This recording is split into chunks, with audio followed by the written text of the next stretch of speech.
Bom, vamos para a segunda aula de revisão de farmacologia. A gente vai abordar agora a segunda parcial e vamos iniciar com corticoides.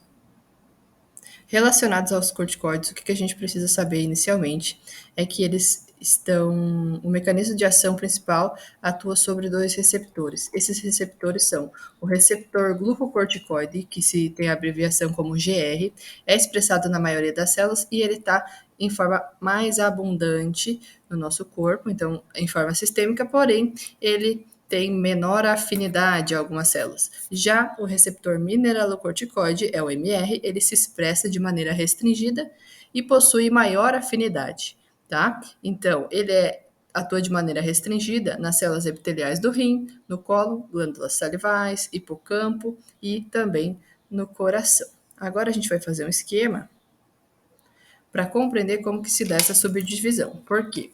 Os receptores glucocorticoides, eles se subdividem em dois, tá?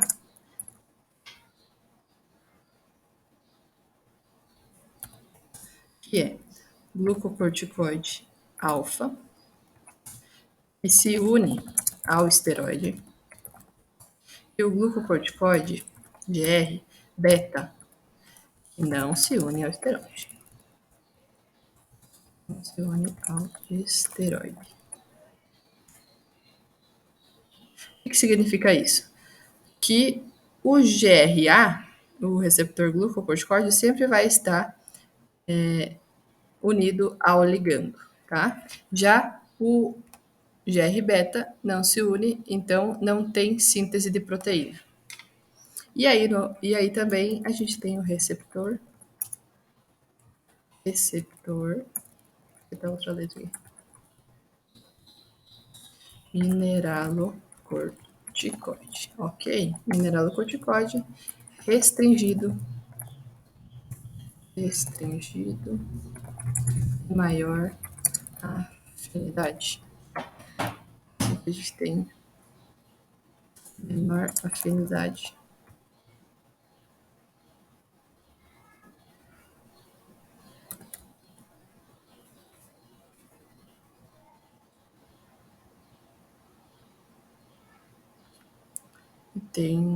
É mais amplo.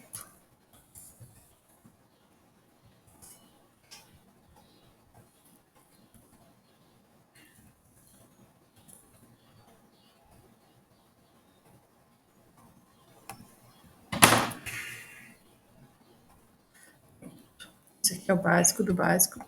Agora a gente vai entender as principais funções que nós temos dos corticoides, porque os corticoides existem várias funções, né? E aí, as principais funções gerais dos glucocorticoides e mineralocorticoides, a gente tem armazenamento hepático, anti-inflamatório, antidepressor no glucocorticoide, e as funções mineralocorticoides seria reter sódio também e água. E aí, em ações gerais de todos os corticoides, nós temos ações metabólicas, ações essas que estão interferindo no glucógeno, na glucosa no sangue, que fazem com que o nosso paciente possa ter ações catabólicas, aumento do apetite, uma ingesta calórica maior, né? Pode interferir na penetração da glucosa, podemos ter secreção de insulina e também aumenta de triglicéridos. Também existem algumas ações hidroeletrolíticas, que é o aumento da taxa de filtração glomerular, aumento do fluxo renal e aclaramento de água livre. Então, no rim vai aumentar todos os tipos de funções que a gente tem. Depois, ações anti-inflamatórias e imunodepressoras, que é bem conhecido dos corticoides, independente da causa. Os corticoides são poderosos anti-inflamatórios, né? Inibem o rubor, a dolor, o calor, cicatrização, proliferação, dilatação vascular, ou seja, vasodilatação, reduzem o pulso, reduz a formação do edema, né? Todas essas ações se logram com doses farmacológicas e a resposta é muito intensa. É importante lembrar que a resposta sempre vai ser intensa, então é bem eficaz. Os mecanismos são múltiplos de corticosteroides. Então, quando a gente fala em corticosteroides, temos que lembrar de inflamação, redução da inflamação. Quando a gente fala de inflamação, a gente tem que lembrar dos 5 signos cardinais da inflamação, que é rubor, calor, dolor, eritema, aí também pode ter edema. A gente tem que lembrar de todas essas manifestações que fazem parte do processo inflamatório, ok? Aí depois a gente tem alguns mecanismos que são mais específicos, né? Que a gente poderia lembrar melhor para a prova, por exemplo, que seria a inibição da síntese do HLA2 em pacientes transplantados, tá? Que é um gene que pode ter modificação. A gente pode ter também afetação na imunidade do paciente, porque como ele vai diminuir o processo inflamatório, a gente automaticamente vai reduzir essas células inflamatórias e aí a gente também pode ter a porta aberta para enfermidades, ok? Também a gente tem a redução do recontro de eosinófilos e basófilos, os eosinófilos atuam na asma, então, um paciente que é asmático pode ter exacerbações maiores, né? A gente tem inibição da liberação da histamina, ou seja, podemos ter problemas em pacientes com alergia, inibe a secreção do complemento, fosfolipase A, ciclooxigenasa 2 e 1, se vê pouco afetada. Então, isso aqui também é algo importante que a gente pode recordar para a prova. Pode botar falso e verdadeiro, mas é bem específico, né? E também saber que não afeta a produção de anticorpo, apenas em doses pequenas, quando se utiliza em doses pequenas.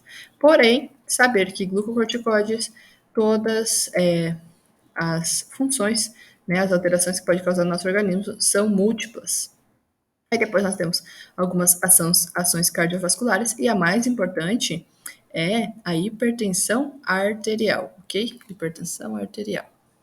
Então, paciente hipertenso, a gente tem que tomar cuidado quando for indicar esteroides, corticosteroides.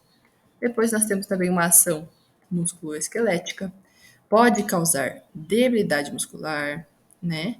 Catabolismo proteico, ou seja, perda da massa muscular. Esse paciente pode vir a ter inibição da formação dos ossos, né? Porque suprime os osteoblastos, reduz a absorção de cálcio no intestino e aí facilita a eliminação no rim. Então, pode aumentar a questão de nefroletíase, né, cálculos, pode ter hiperatividade paratireoideia, apoptose de osteoblastos e osteócitos. Então, nós podemos ter aí desde problemas na debilidade muscular até debilidade óssea. Crianças e adolescentes podem ter retraso no crescimento porque bloqueia o GH, né? Então, também pode inibir a síntese do TSH, que inibe gonadotropinas. Os efeitos hormonais podem ser variados. Ações do sistema nervoso central, né? Quadros psiconeurológicos, ou seja, o meu paciente pode ter uma sensação de bem-estar, a depressão. Então, ele pode mudar muito o humor do paciente, pode ter várias alterações. Saber que quando o cortisol se absorve por via oral, né? Não é tão importante sim, específico só do cortisol.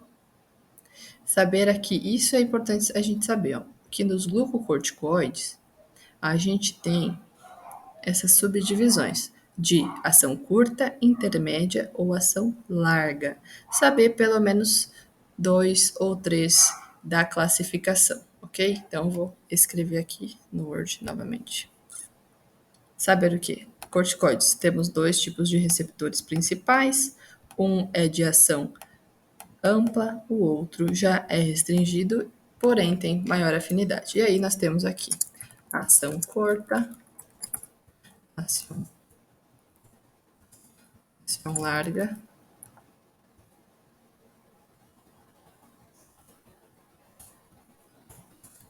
ação intermédia. Cortisona, hidrocortisona. Intermédio a gente vai botar prednisona,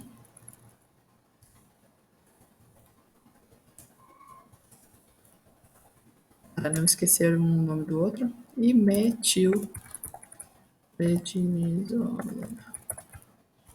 E depois a gente tem também a betametasona e a dexametasona.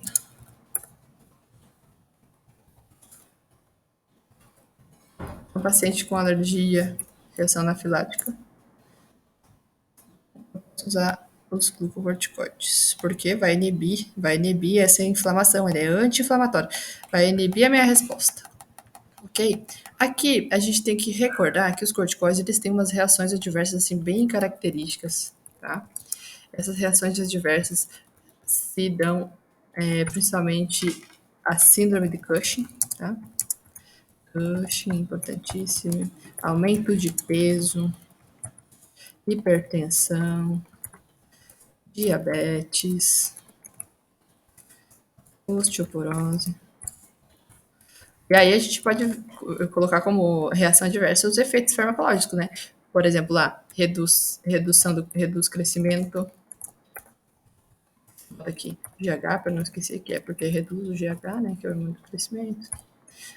Esse tipo de associação é importante a gente fazer, né? Hipertensão. Estou tentando fazer o mais rápido possível, porque é muito conteúdo.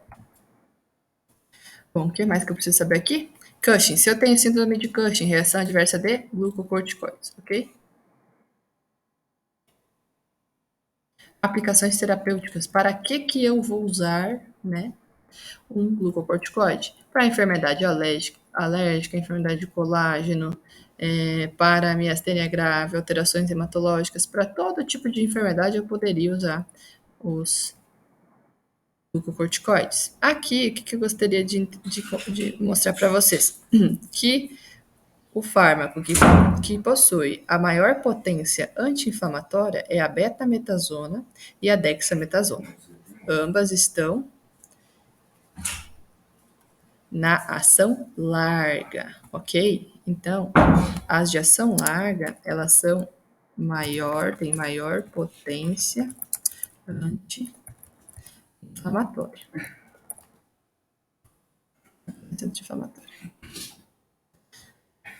Quais que causam maior retenção de sódio? Aldosterona e fluocortisona. Aqui a gente não tem aldosterona. Porque aí, na verdade, já não posso dar para o paciente que tem enfermidade renal ou hipertensão arterial, né? Esse seria o básico, saber quais são de maior potência, ação larga, ação intermédia, ação curta. Para que eu vou utilizar? Para como anti-inflamatório, alergia, enfermidade pulmonar, enfermidade renal, um monte de coisa. Isso que usa para tudo. Sobre a hidrocortisona. O que é importante saber? Que ela pode ser oral, injetável ou tópica, ok? Metabolismo hepático, pode ter influência no ritmo circadiano, isso é importante. Se sintetiza a partir do colesterol e pode levar à insuficiência suprarrenal. E pode ser utilizada para tratar insuficiência suprarrenal, enfermidade de Addison, né, hiperplasia suprarrenal congênita. Então, quando a gente fala em questão renal, posso utilizar hidrocortisona.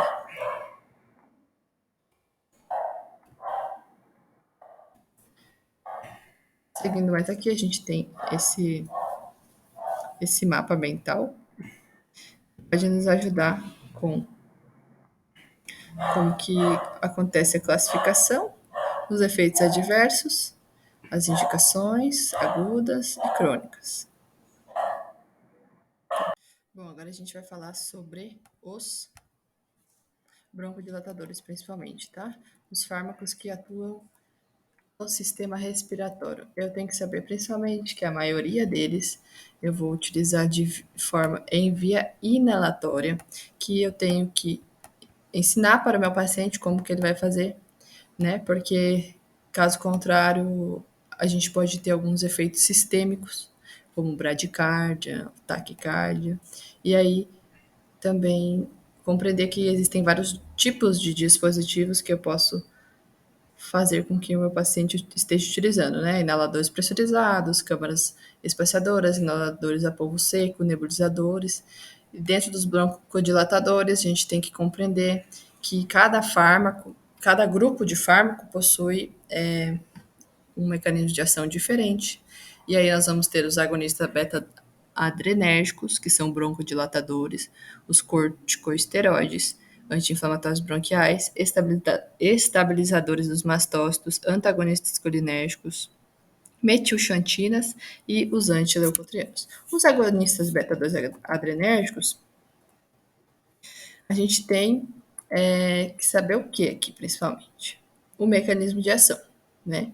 Que ele se ativa o beta-2 adrenérgico, ativa a via da adenilciclase, daí depois a gente tem uma fosforilação e relaxa o músculo liso. Então, os agonistas beta-2 adrenérgicos têm efeito de broncodilatação, vasodilatação e inibição de mediadores químicos. Por quê? Porque quando ele se ativa, ele aumenta o AMP cíclico, ok? E aí, a partir disso, a gente tem que saber que são broncodilatadores potentes e é de eleição para a asma. E a via de administração principal é a inalatória ou oral, mas principalmente a gente usa a inalatória. O que mais a gente precisa saber são as reações adversas desses medicamentos. Nas reações adversas a gente pode ter taquicardia, palpitação, né, arritmias, temblor muscular, hiperglicemia, ansiedade, insônia nesse paciente. E aí os medicamentos que envolvem os beta-2 adrenérgicos, os agonistas beta-2 adrenérgicos, tá? Vamos fazer aqui novamente esse esqueminha. Agonistas beta-2 adrenérgicos. A gente vai ter o quê? Mecanismo de ação. Então, se ativa beta-2 adrenérgico e vai ativar a via do AMP cíclico. AMP cíclico, assim tá bom. Aí depois a gente vai ter uma fosforilação e relaxação do músculo liso. Essa relaxação do músculo liso pode causar como reação adversa arritmias. Aí nós temos taquicardia, hiperglicemia,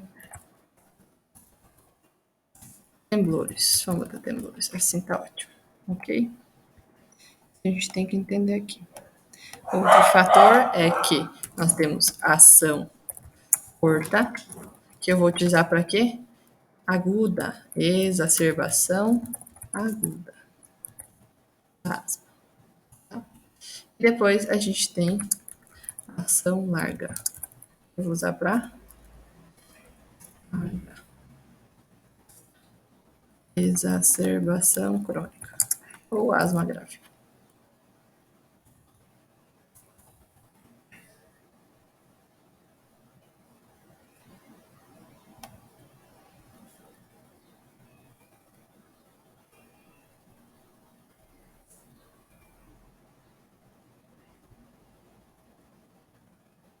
Continuando aqui na classificação, eu vou ampliciclar a adenosina.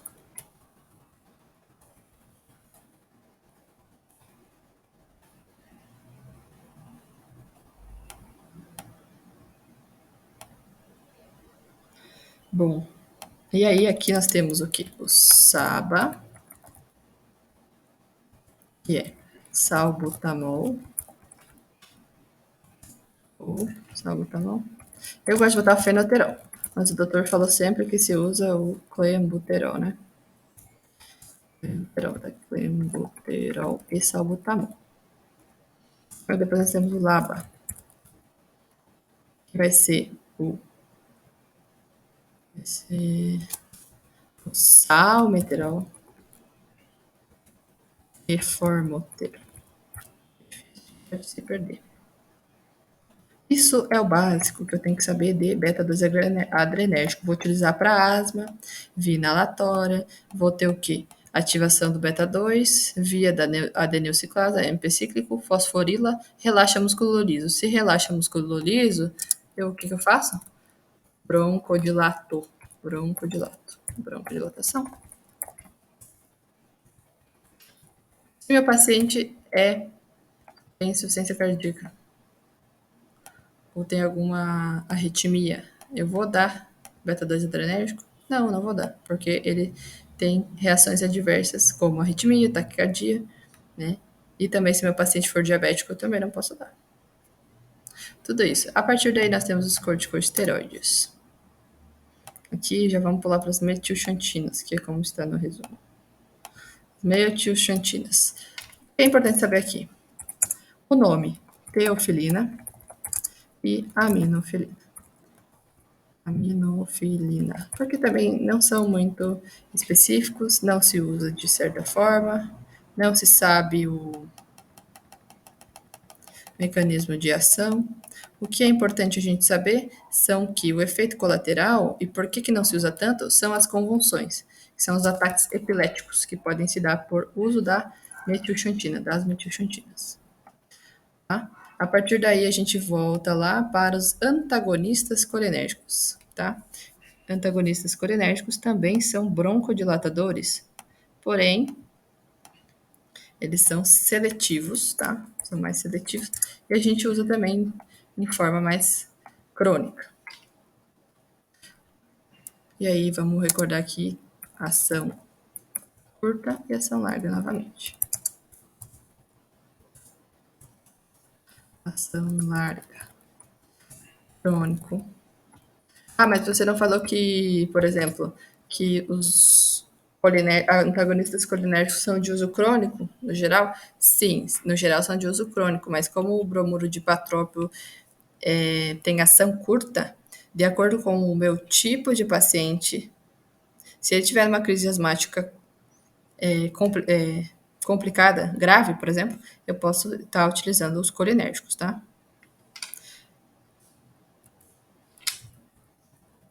Bromuro de patrópio. E o tiotrópio. E tiotrópio.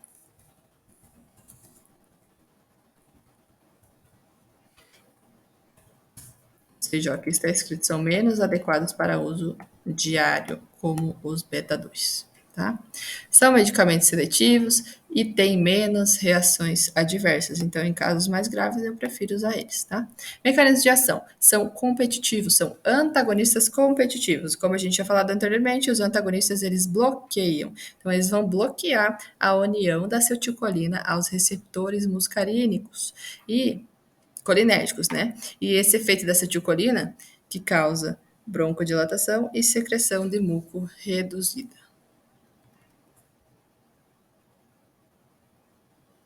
Basicamente, saber a classificação dos antagonistas colinérgicos, que também podem ser utilizados na asma, ok?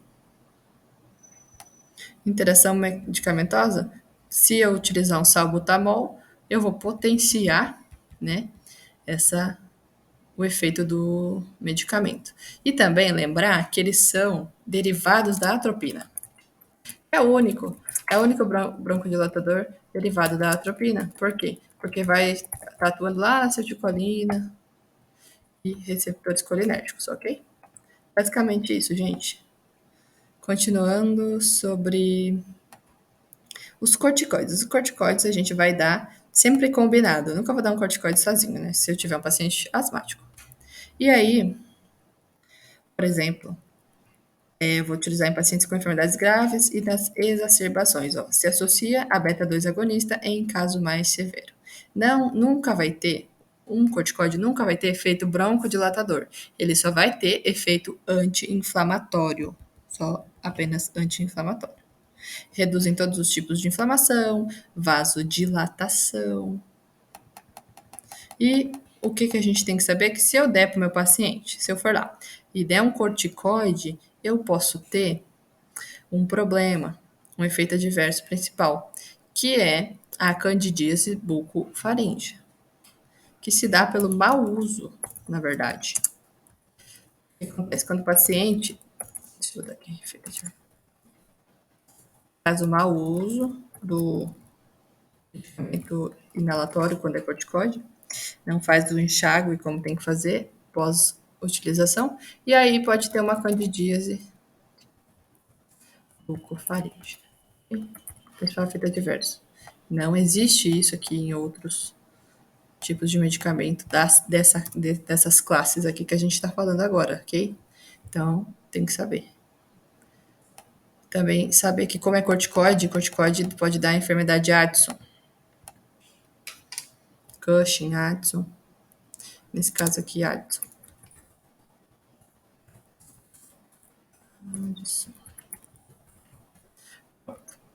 E aí a gente vai ter os inalados, que é budesonide, fluticasona.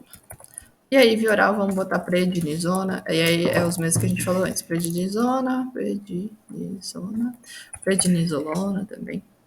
Pode estar sendo usado.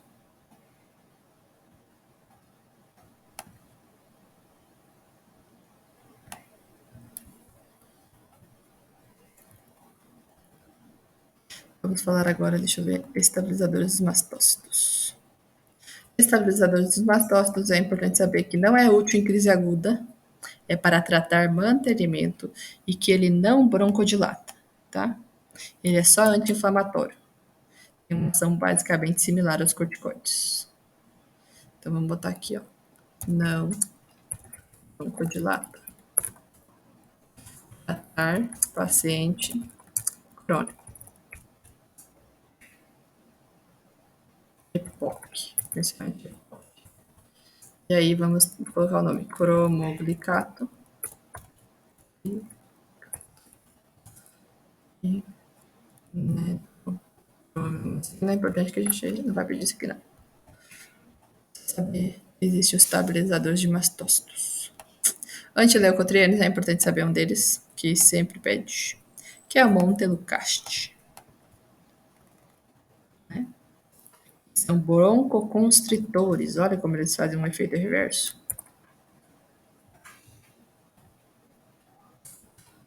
E aí, deixa eu colocar aqui. Mecanismo de ação não é importante saber, porque nunca pede.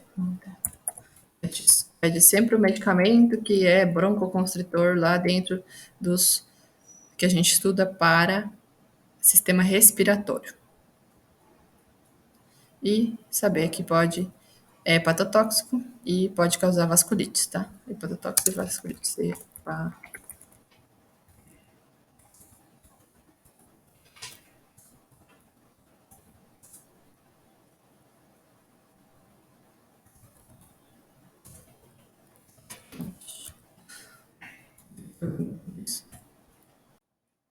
Bom, aí a gente tem também, para finalizar, a questão respiratória descongestivos nasais.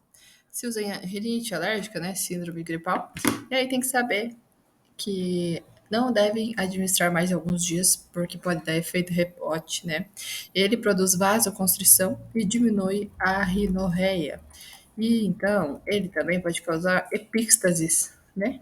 Sangramento nasal, arritmia, hipertensão, agravamento do hipertiroidismo, mas isso é em usos crônicos, ok? Os principais que a gente tem são fenilefrina, fenilpropanolamina e efedrina. Efedrina, pseudoefedrina também são bem conhecidas. Contraindicado na lactância e embaraço, o risco é C. O geral saber. Asma, o que eu vou usar? Agonista beta-adrenérgico, sempre. Corticosteroide. Depois